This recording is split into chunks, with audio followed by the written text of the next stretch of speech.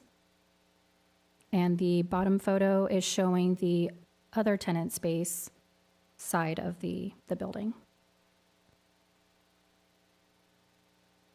And these photos show Tesla's side.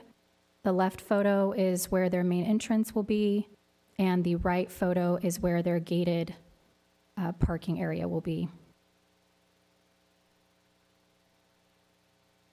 And this last photo shows the back corner or the southwest corner where their services, vehicle services will be taking place, or inside the building, but this is where they'll be storing those vehicles behind a fence. And here is the site plan. And I highlighted the Tesla tenant space to the southwest. You can see the parking lot. There is a fenced area to the bottom left of the parking lot. And this is the first floor plan. This includes all of the service area and service bays on the inside of the building. The grade section on the right is not included. That is the other tenant space. And there is also a small showroom towards the top of your screen, which is the front of the operations. And then the mezzanine floor plan, this is just a break room and some extra storage and an additional bathroom upstairs. And the elevations.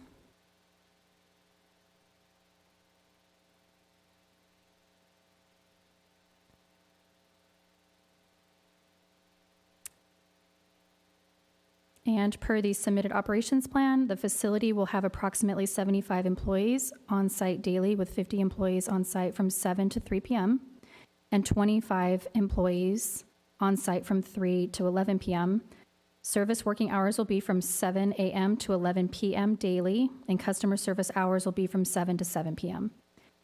Let's see. Vehicle sales hours will be from 10 a.m. to 7 p.m. daily, with an estimated of 1 to 2 sales appointments per hour.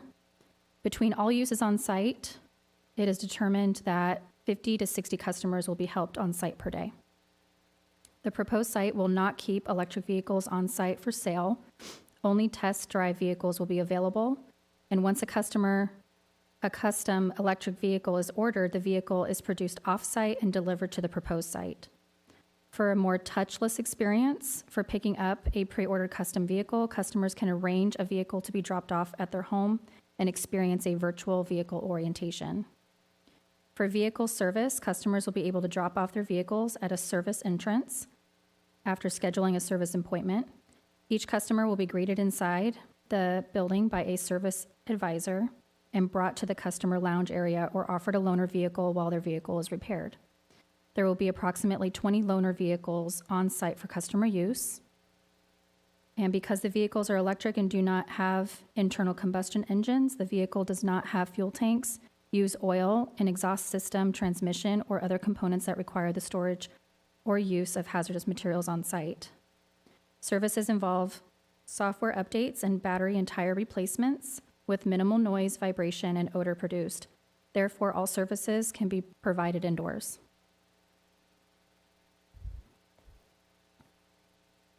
And this is a quick breakdown of the existing parking.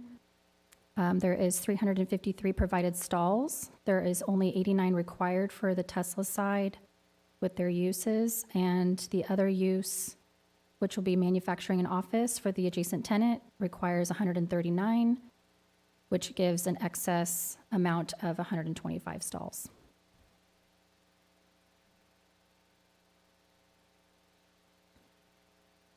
And a technical landscape evaluation is being processed administratively in accordance with the city's forestry master plan and previously approved landscape plans for the project site.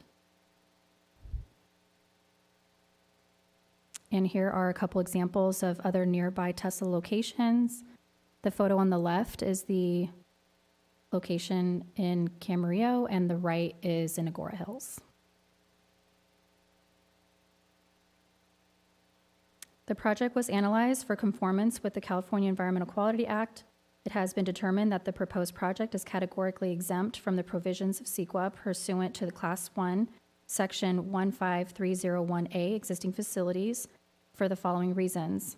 Class 1 consists of the operation, repair, maintenance, permitting, leasing, licensing, and minor alteration of existing private structures involving no expansion of the existing use. Staff has determined that the proposed project is consistent with the surrounding uses of the Thousand Oaks General Plan and Rancho Conejo Industrial Park, complies with all M1 and SB 15 development standards and other applicable laws, regulations, and policies, and will not be detrimental to the public health, safety, or general welfare because the main operation will be limited within the confines of the existing building.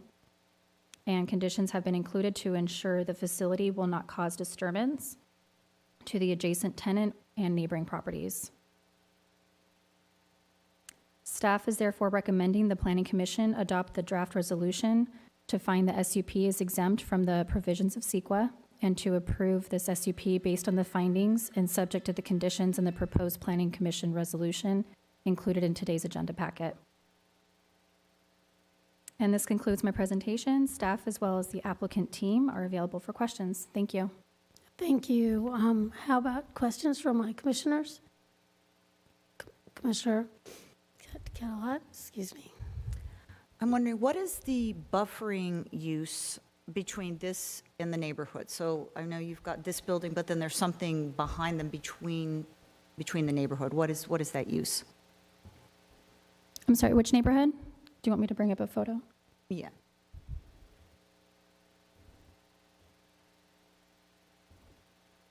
So I'm just wondering, because we saw what they were proposing in terms of they weren't going to mess with the lights, in terms of buffering.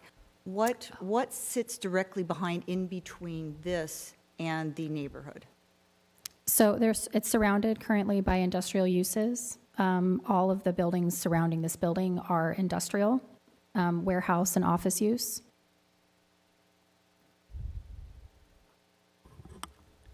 If I could just add to that, the use across this Rancho Conejo Boulevard to the east is the Arroyo Villas Apartments, which the Planning Commission endorsed actually the allocation of 27 units for development at that site, as well as the existing 354-unit apartment complex. And then it transitions over into the single-family homes beyond that. And if I may add, what's interesting about these particular projects is that the apartment complex that you reviewed a couple of meetings ago, that's in SP 7, and just across this street is SP 15. So we're looking at different uses based on the SP 15 plan and what is permitted there. So it's a little bit, this is around the borders, and we see that once in a while where we see you'll have a residential in one zone, and then right next door it meets where commercial starts, and so you have that commercial use. Do we have any other questions? Commissioner Link? Thank you, Chair. Just had one question regarding Ventura County Fire and their assessment of the project. Have they, to your knowledge, requested any additional fire flow for either Tesla dealership or Tesla service center? Not that I'm aware, just the standard conditions they provided. Okay. Thank you. Okay, if there are no other questions, we can start with public comments. And of course, the applicant is, you have 15 minutes if you'd like to speak to us. Please state your name and city of residence at the podium.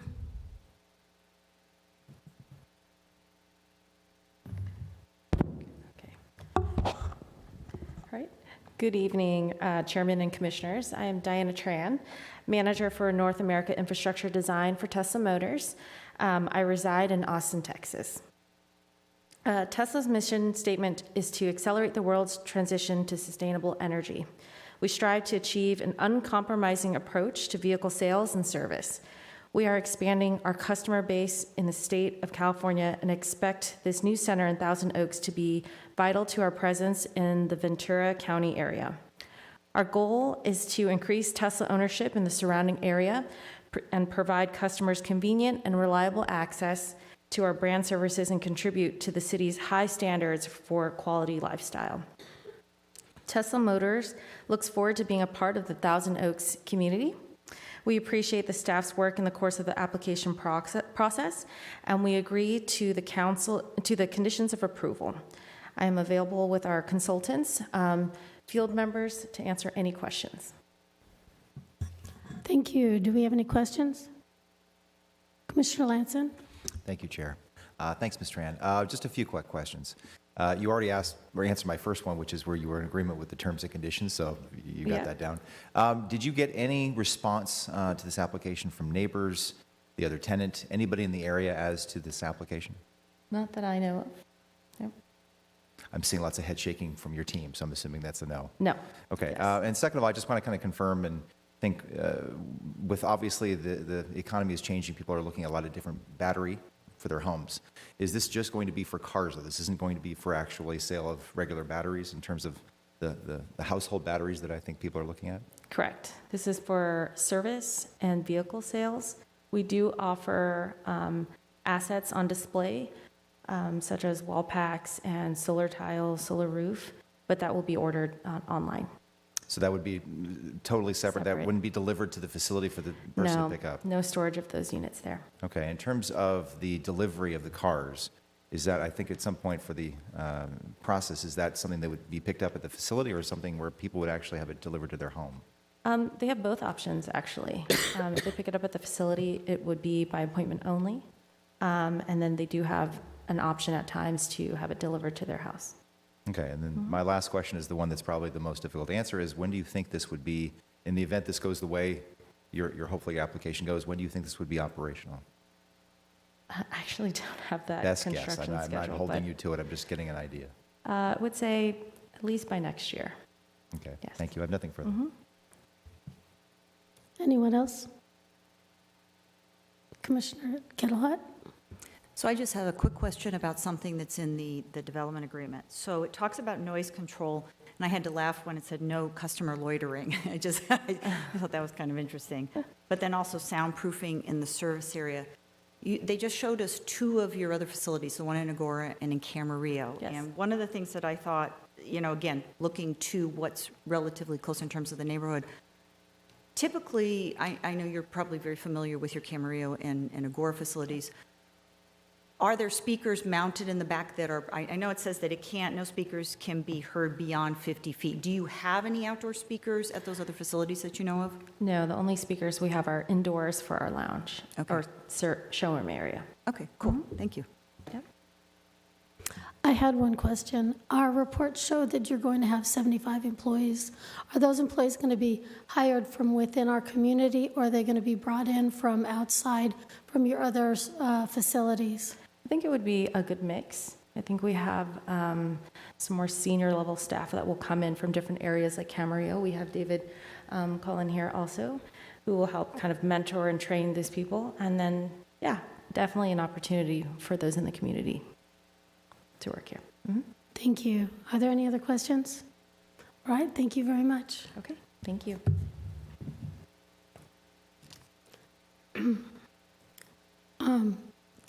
Did staff have anything to add to that? No comments, Chair. Okay. Thank you. Thank you. Chair, if I may just, I did hear the Commissioner's question about the speakers. And one of the reasons why we put that condition in there, just so you understand what our thinking was when we have our auto mall, which obviously is a very important asset for us, a lot of those dealerships, and we've had the complaints, have those outdoor speakers. So knowing the proximity to this one, understanding that there might be sensitive uses, in fact, that's because of the proximity to residential is one of the reasons why we have to be in front of you tonight. That was one of the considerations we were thinking, like, what could happen in this type of use that merits some new condition or some unique condition, and that was why we put that one in. But good catch on that, because that is a unique one for this. Nice. It's my understanding we don't have any public comments on this. No. Okay, so we can go back to commissioners. Do you have comments, questions, a motion? Oh, yes, let's close I will close the public meeting. I even have it here highlighted.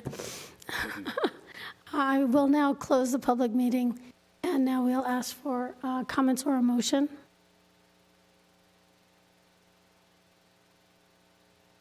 Commissioner Ferris? I will just go ahead and make a motion. I move that the Planning Commission find the project exempt from the California Environmental Quality Act under Section 15301 of the CEQA guidelines, existing facilities, operation, or minor alteration of private structures. And we adopt the resolution approving SUP 2023-70003, subject to the findings and conditions in the proposed resolution. Thank you. Any comments? I guess if you'll call the vote, please. Commissioner Ferris? Yes. Commissioner Tyler Kettlehut? Yes. Commissioner Lanson? Yes. Commissioner Link? Aye. Chair McMahon? Yes.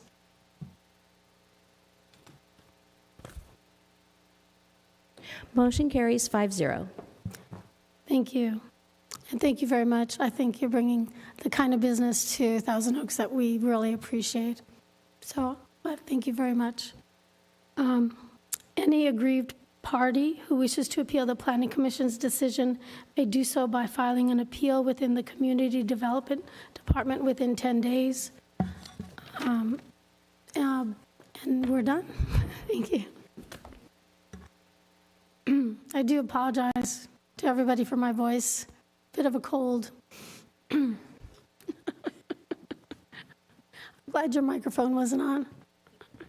Okay. At this point, we have a department report, and Planning Division Manager Kearns is going to move to, oh, he's already there. He's faster than I am. He is speedy. So we're going to ask him to give us the report regarding conformity determination of the City of Thousand Oaks Capital Improvement Program for FY 2023, 2024, and 24-25 with the Thousand Oaks General Plan. When you're ready, Mr. Kearns.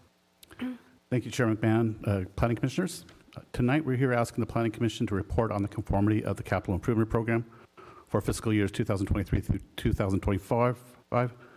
I'm joined by city staff from Public Works and Finance Departments to answer questions you might have regarding this item. The Capital Improvement Program for fiscal years 2023 through 25 describes planned public works projects throughout the city over the short term, which is the next 2 years, as well as over the long term, which is the next 5 years. The CIP provides a working blueprint for sustaining and improving the community's infrastructure.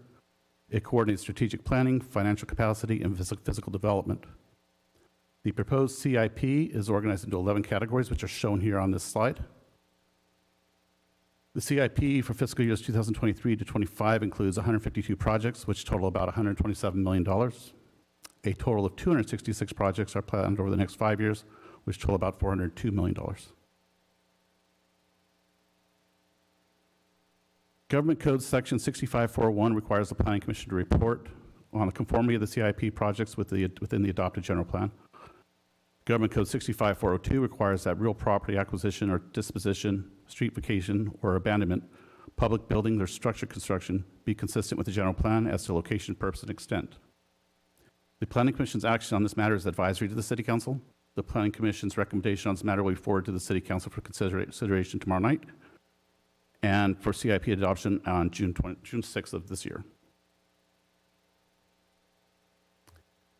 Detailed project sheets are provided for each of the CIP projects. The project detail sheets include a project description, justification why the project is needed, the City Council goal which it adheres to, and the consistency with the city's general plan goals and policies. CIP projects may be consistent with more than one goal or policy, but only one needs to be identified for each project. To identify conformance,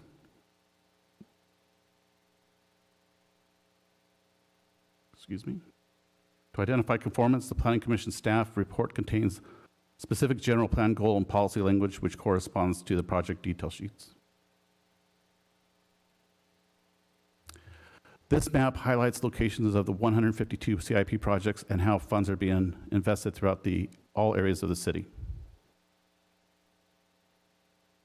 The red dots are the specific location. Blue dot is Hill Canyon. The yellow dot is our Municipal Service Center, and the green dot is our Civic Arts Plaza, City Hall.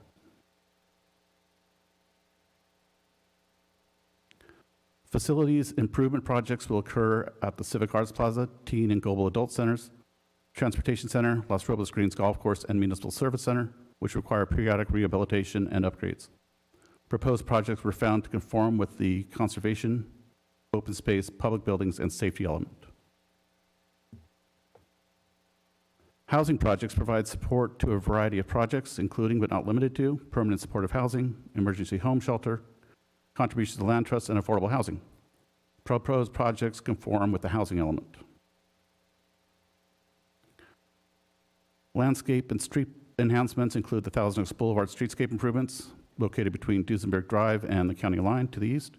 Replace woodcrete fences, landscape and irrigation improvements within the center medians on Westlake Boulevard between Thousand Oaks Boulevard and Allison Street.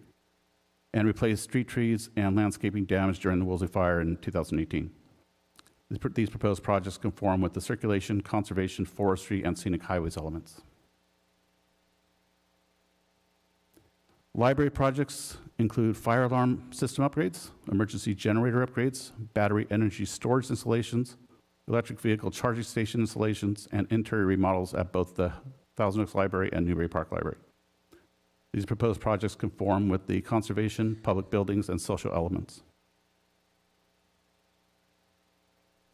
Open space projects include acquisition of land with the important open space resources and as opportunities arise. Trail improvements related to the acquisition of 82 acres of open space from the Rasnow family, construction and renovation of trails, drainage improvements, habitat restoration, non-native plant management, fencing, signage, and related improvements, and as well as the construction of a bridge across the Arroyo Caneo Creek near Hill Canyon. These proposed projects conform to the open space element. Stormwater projects include improvements to pipes, inlets, channels, and grates. Construct a diversion structure in the Malibu Creek watershed to remove pollutants. Installing terrace retaining walls and planting drought-tolerant landscaping for slope protection.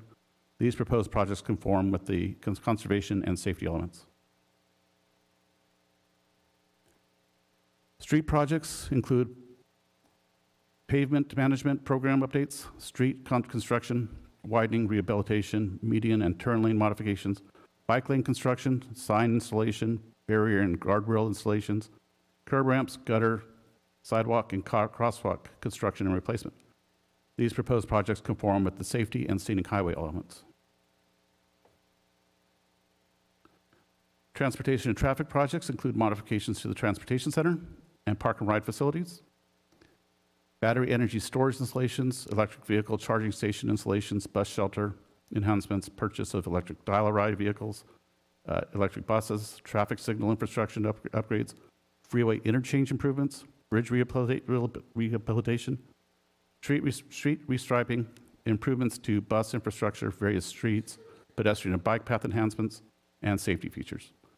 Our geographic information system data updates and traffic fee impact updates will occur as well. These proposed projects conform to the circulation policies and safety element. Undergrounding projects include undergrounding of overhead power lines as well as communication facilities. These projects conform with the safety and scenic highway elements. Wastewater projects include maintenance and improvements to the system for collection, treatment, reclamation, disposal of wastewater, construct biosolids, a conveyance system, stormwater division, slope stabilization, access roads, solar system purchase, implementation of the Hill Canyon Treatment Plant Master Plan, updating of the Collections Master Plan, and performing a sewer system management plan audit. Proposed projects conform with the conservation, public buildings, and safety elements. Water projects ensure a viable and dependable water storage and distribution system. These projects include the repair, replacement, and upgrade of existing pipes and mains, facilities, pump stations, storage reservoirs, the emergency water interconnect, and access roads, battery energy storage and backup generator installations, water security system installation and upgrades, development of a groundwater urbanization project, water system hydraulic model upgrade, citywide water mainline replacement study, and these projects conform with the conservation and safety elements.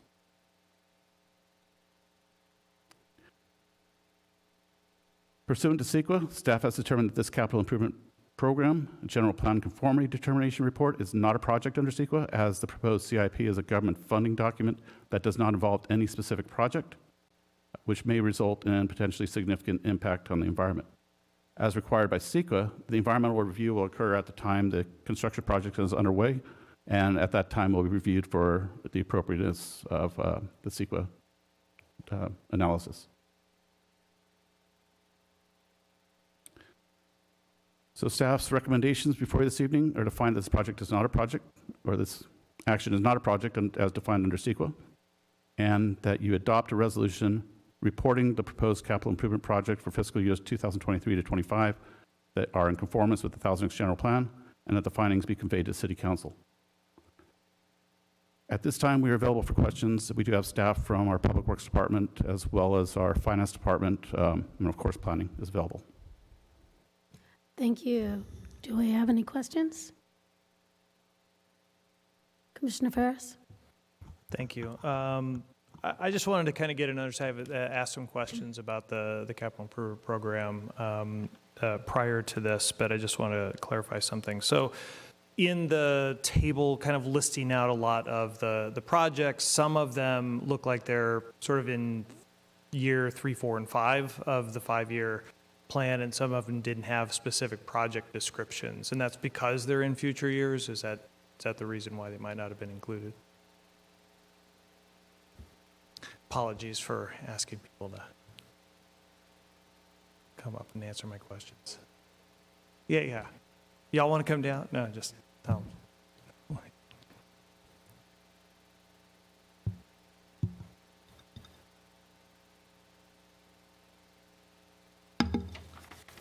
Good evening, Chair McMahon, fellow commissioners. My name is Brent Scott. I'm the budget officer for the city.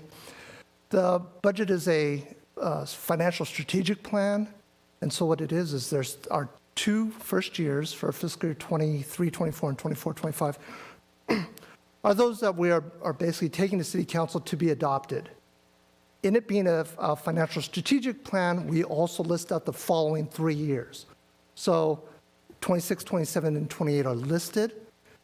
Staff has gone through and looked at their master plans and their programs for future years and basically documented the information for those projects, but they are not included as part of the CIP document due to the fact that it is basically centered around the 2 fiscal years that are being adopted and taken to council.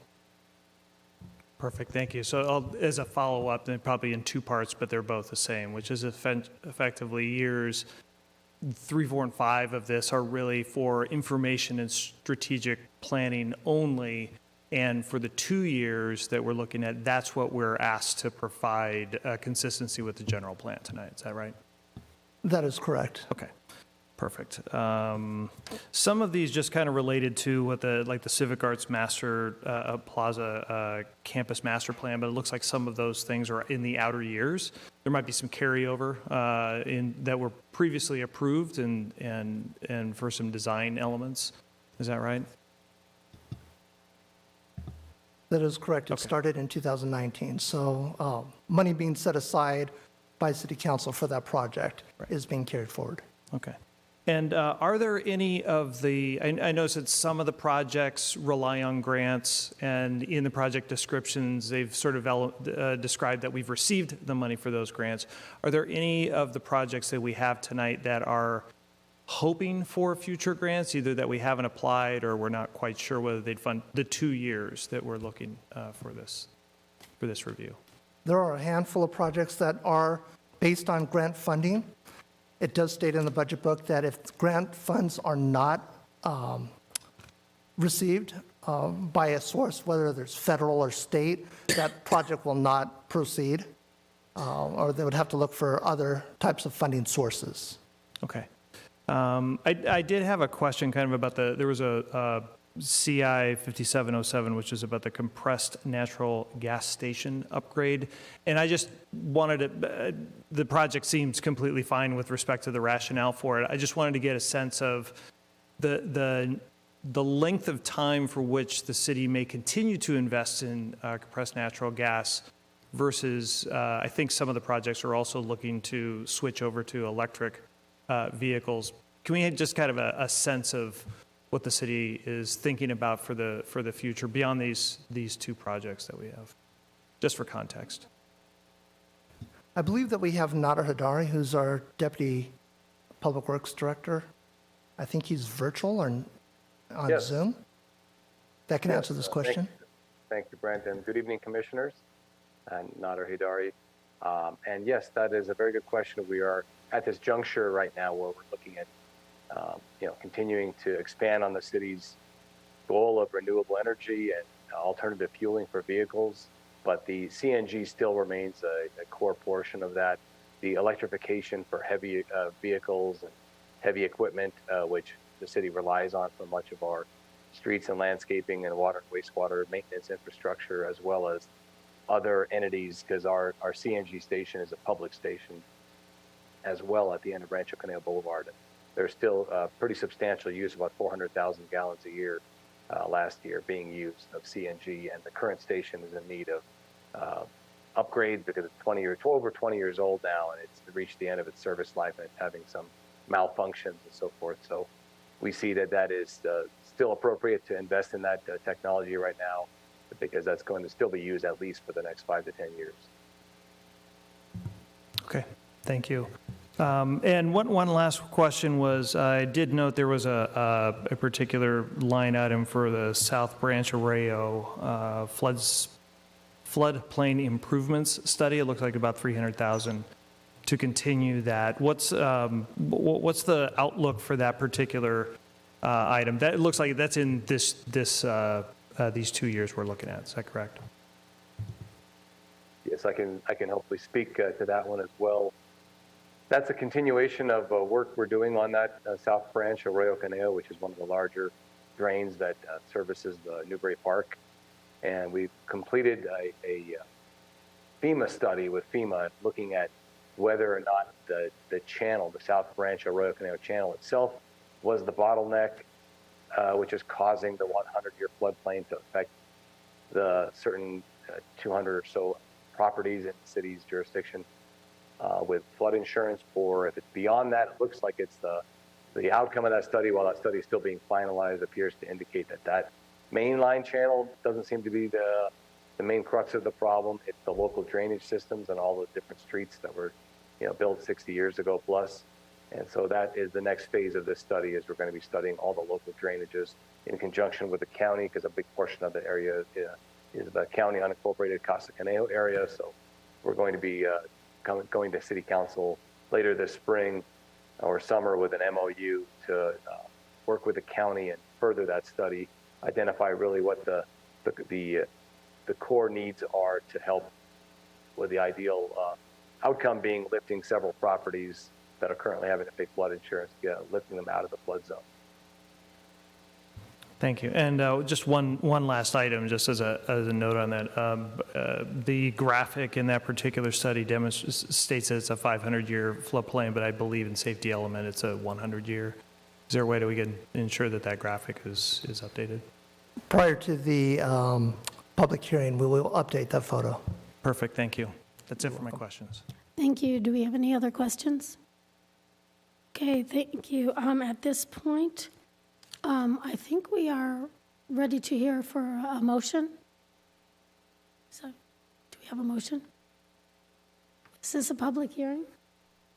Okay.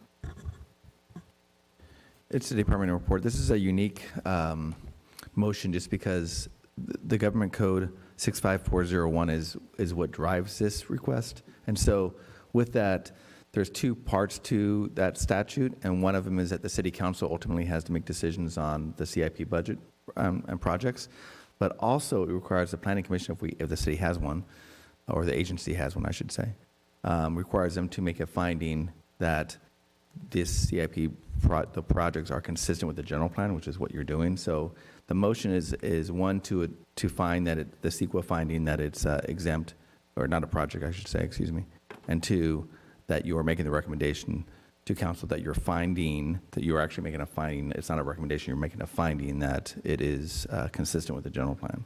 And then that is reported to city council. So it's kind of unique in the sense that you're not really recommending the project, you are recommending that you're making a finding that the project is consistent with the general plan, or the projects, I should say, and then that is reported to city council. So that's what the motion is, if I didn't muddle that up even more.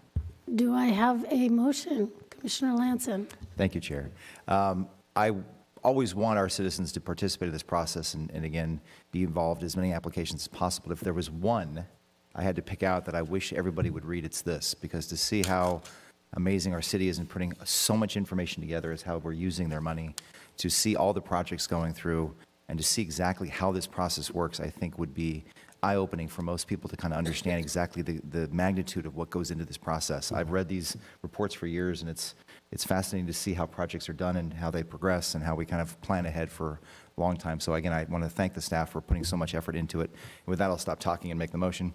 I would move that we find this action is not subject, or not a project as defined by CEQA, adopt a resolution reporting the proposed capital improvement program for fiscal years 2023 to 2024 and 2024 to 2025 to be in conformance with the Thousand Oaks General Plan, and that this finding be conveyed to the City Council.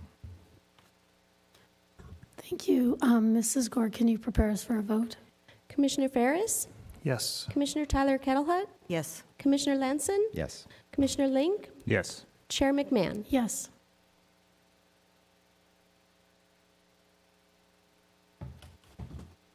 Motion carries 5-0. Thank you. Okay. Item number 9, Commissioner comments and AB 1234 reports. Do we have any? Commissioner Link? I did have one comment, and I just want to echo what Commissioner Lanson said. If you look at the various jurisdictions, and again, not pointing out or singling or making it sound worse, but you won't find a city that spends as much as the city of Thousand Oaks does, or has the ability to spend as much as the city of Thousand Oaks does on its infrastructure and maintaining it in good state of repair. The fact that we are allocating $6 million plus to pavement rehab, several $100,000 for traffic signals, for communications, for maintaining that infrastructure so that it operates well into the future. The city is quite the anomaly. So the fact that, again, this is one of the documents that we should all be reading and very interested in to see the level of care that goes into maintaining the assets. And it's that old adage, if you do things right, people will think you haven't done anything at all. Well, apparently the city of Thousand Oaks is doing absolutely nothing because everything's going great. So, again. Thank you. Any other comments? All right. Mr. Kearns, you're back. Are there any follow-up items, announcements, or upcoming issues? Yes, thanks, Chair McMahon. Glad to be back. On April 4th, at tomorrow night's City Council meeting, there will be 2 public hearings. One to consider a municipal code amendment to repeal the requirements for the residential resale program, and another on the Chappelle Arroyo Villas apartment extension. Those second readings will occur at the April 25th meeting, along with public hearings of the Community Development Block Grant Action Plan. And regarding a general plan amendment for a land use change for a multi-family residential building with affordable housing at 88 Long Court that the Commission heard at our last meeting. As well as on the consent calendar, a CEQA consultant contract for 500 East Thousand Oaks Boulevard, and one for our CSG contract services. They do our building plan check and some planning review. Obviously, tomorrow night, this item will be before the Planning Commission or the City Council as well. Upcoming Planning Commission, there will be a public hearing on May 8th for a special use permit for a minor modification to allow a medical and training facility at 2400 Willow Lane. There are currently no items scheduled for May 22nd, but we are looking to get something on the agenda if we get the materials we need from the applicants. And that concludes my comments. Thank you.